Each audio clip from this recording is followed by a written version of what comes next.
พุ่งห้องก็อย่าไปเดียวบ้านตามเต็มยอดจะทำดีอยู่ว่านี่เนี่ยจะคุณมันต้องเล็กน้อยลูกสาวเริ่มม้วนไปแขนนี่เขาทำตั้งเป็นที่เขาก็พ่อยานดอกขัดมาใจเล็กมันตะปูดีมันไปไปโกง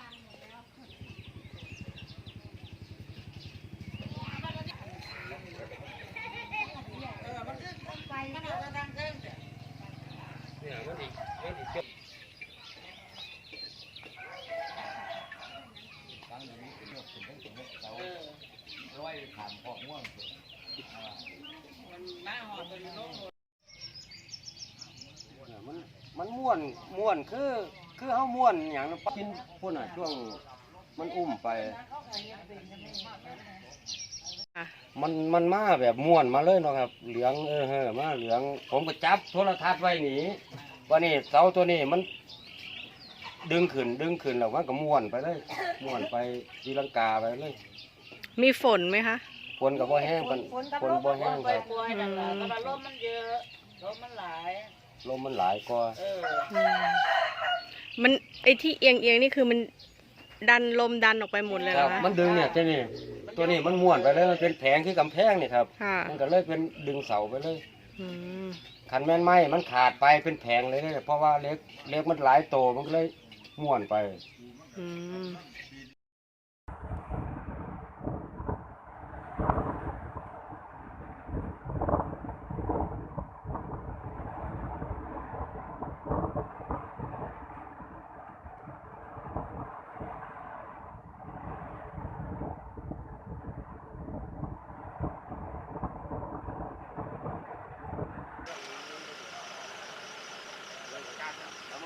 ที่ได้เราใช้ร้อย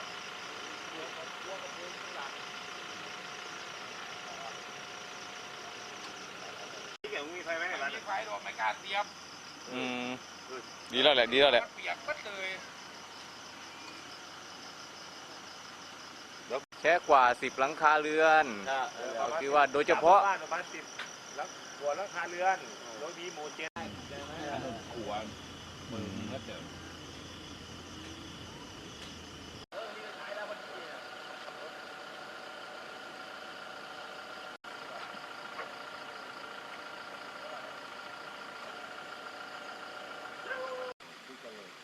ตัวนี้ก็ลืมแล้วเดี๋ยว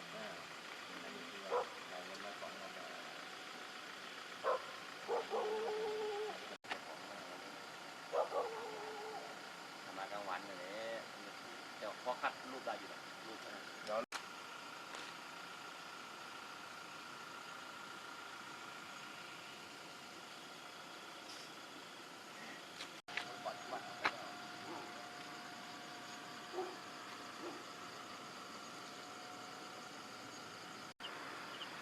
เราไปดูรถก่อนครับกำลังรถเป็นอะไรวะ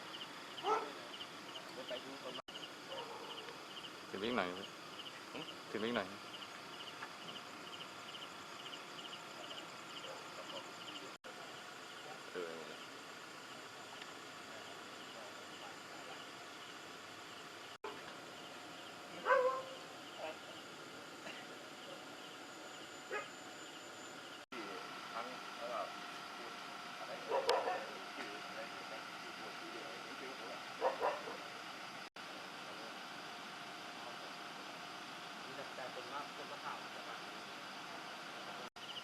มาตอนจริง